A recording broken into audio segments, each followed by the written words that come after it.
Olá, tudo bem com vocês? Espero que sim. Bem-vindo ao canal. Meu nome é Ana Maria, professora, para quem não me conhece. Eu vou falar hoje dos dígrafos e dos encontros consonantais deles. Então, eles são os dígrafos consonantais, o primeiro, e depois eu vou para os vocálicos, tá bom? Bom, o dígrafo, o que é um dígrafo, então? É a união de duas letras com um único fonema. Então, ou seja, duas letrinhas juntas, só que ela vai ter um único som. É isso que a gente vai ver, tá? Fonema vem a isso, de fone de ouvido, que nem fone de ouvido, só que é o som falado, tá? Existe som nasal, que sai pelo nariz, e som oral, que sai pela boca. Então, quando eu falo do dígrafo, ele faz parte da fonologia. Logia quer dizer estudo, e fone, então, desse som, né? Que a gente vai fazer esse estudo. Embora, então, eu tenha duas letrinhas, ele vai ter um único som, quer ver? Então, eu vou separar em dois, né? Conforme eu disse, consonantais e o segundo dos vocálicos. Os consonantais nós temos, então o que é primeiro o encontro consonantal? Quando eu encontro de duas letras que eles representam um fonema consonantal. São eles o CH, o SH, o S, C cedilha, o X e o C, o LH, o GU, o QU, o RR, o SS e o NH. Por exemplo, o CH, quando eu falo cachorro, o som dele, então, ele tem duas letras, mas o som é só de um. Porque o som do CH, ele faz assim, sh, sh, chave, cachorro, chuveiro. Então, ele tem o som de como se fosse uma letra só. Eu vou fazer um trava-língua agora com vocês, com o CH. Olha só que engraçado.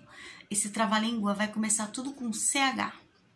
Xislene chapeleira chata chamou Chico China chofer chalaça.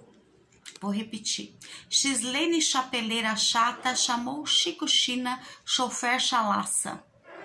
Tá vendo? Começou tudo com CH, dá até para brincar com as palavras, né? Então, toda vez que você vê uma palavra com CH, no começo, no meio ou no final, você já sabe que é um dígrafo e que tem apenas um som. Então, vamos continuar. O SC, por exemplo, quando eu falo descer, descida, descente, então, também tem um som. O SC, quando eu falo desça, um verbo imperativo, com X e o C, por exemplo, também ele tem o som de dígrafo, né? Exceção, exceto, exceder, né? Então, é um som só, o X e o C. Um outro, então, ainda todos consonantais, tá? O LH. Por exemplo, o LH é mais difícil para ser pronunciado, principalmente se for um estrangeiro, né? Lhá, tipo a, lho, né? Vogal, ela sai mais fácil, né? Da boca a pronúncia.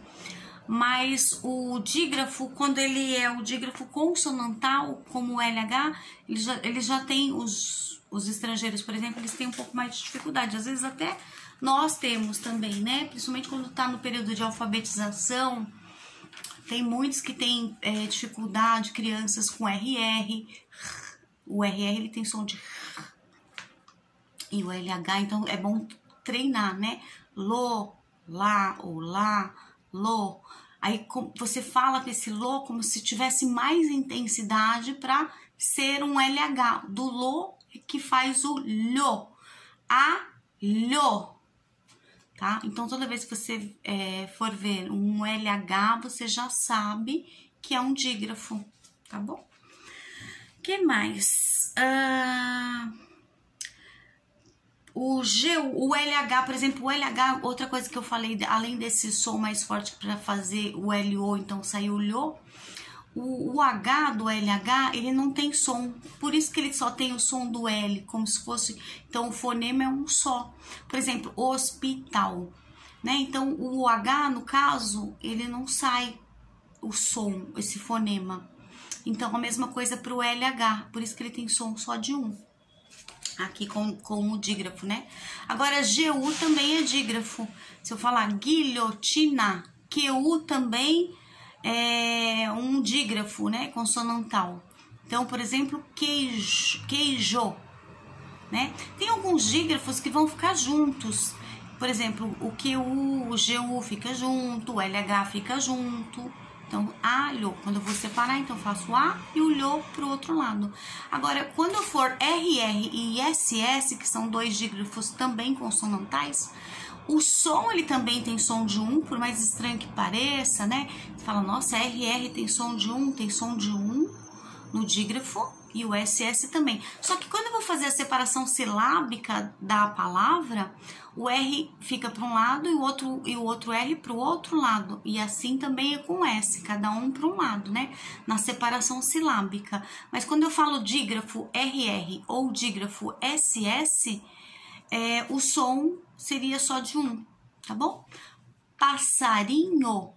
Só nessa palavra eu já tenho dois dígrafos, né? O SS, que tem o som de um, e o NH, que também é outro dígrafo, que também tem um fonema, um som só, tá bom? Então, letra e fonema nem sempre correspondem aos números. Quem quiser saber um pouco de letra e fonema, eu deixo embaixo aqui no link, porque eu já tenho um vídeo falando sobre isso, tá? Nem sempre a letra corresponde ao som, pode ser a mais ou a menos. Então, nesse link que eu vou deixar abaixo, eu falo sobre isso, letra e fonema, é bem interessante também. Tem a ver com essa matéria aqui, tá bom? Então o RR já foi, o SS e o NH. Que nem eu falei, né? O passarinho. O NH também.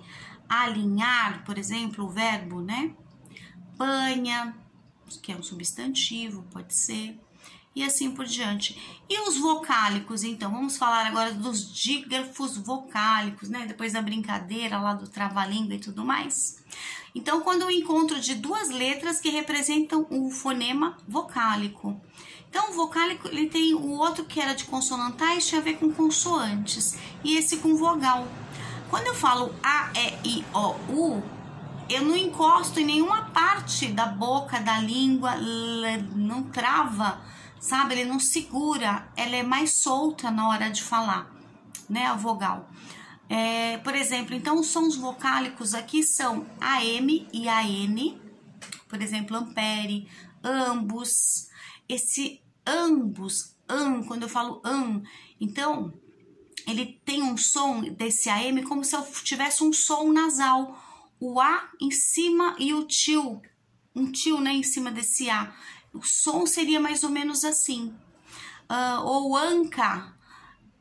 Você poderia, o som dá a impressão que você tem um an ao invés de AN e depois o CA, ele tem um som como se fosse um A com tio, anca. E o on com M e o on com N, né? O som, o fonema é igual, on e on. Só que um é com M e o outro é com N, né? Tipo, antes de P e B é sempre M de Maria, então on. Por exemplo, ombro, né? Antes de P e B, então bro. É B, então tem que ser ombro com M, né? O M também é um dígrafo aí, só que vocálico, tá bom? Também ele tem esse som de, como se fosse o O e o tio, ombro. Ou monstro, né? No ON aí. Ele também parece que tem um tio em cima desse O. E o EM ou EN também, ó, tempo. Parece que quando eu falo tempo, parece que em cima desse E eu tenho um tio, porque ele é um som que ele sai daqui do nariz. Tempo, tempo. Ele sai mais fechado, né? Venda também. Dá a impressão que eu tenho um tio em cima desse EN, tá bom? Tem um e um. Ué, qual a diferença, professora? Um com M e o outro um com N. Tá? Parece que no fonema fica a mesma coisa. Parece não, fica, né? A mesma coisa. Só que na escrita não, tá bom? Por exemplo, álbum. Então, esse boom, ele tem som, ao invés de ser o M, ele parece que eu tenho o U e o tio. Álbum. E mundo, a mesma coisa. Parece que eu tenho um tio em cima desse U, o N, tá? E o último, então, in e in. Qual a diferença? Um também o IM e o outro IN. O som é o mesmo, só que na escrita também faz diferença, porque antes de P e B eu tenho M, né? De Maria. Então, vamos para o primeiro com IM. Por exemplo, impróprio. Geralmente a gente usa o IM ou IN para negação, né? Em português, uma das formas da negação. Tem A, tem outras formas, tem Ds também. Por exemplo, próprio, impróprio. Então, IM. Então, esse IM é um som vocálico, tá bom? Impreciso também. O que mais? Mas não necessariamente precisa ser negação, ó. Limpa, do verbo limpar. Esse limpa, parece que em cima desse I eu tenho um tio, ao invés de IM, tá? Para IN serve a mesma coisa. Também para negação, para início, por exemplo, ó, justo e injusto. Injusto com N, IN. Ou não necessariamente precisa ser no começo da palavra, pode ser no meio, mais para o fim. Por exemplo, minto, né? Então, eu tenho o M, o I, o N. Esse I e N, ele parece que em cima desse I eu tenho um tio, porque ele tem esse som que dá essa impressão, né, do tio, um som mais fechado. Então, é isso. O dígrafo, então, é o encontro dessas duas palavrinhas, que ele tem um único som, tá? Tanto para os consonantais, quanto para os vocálicos. Espero que você tenha gostado e até o próximo vídeo. Um beijo!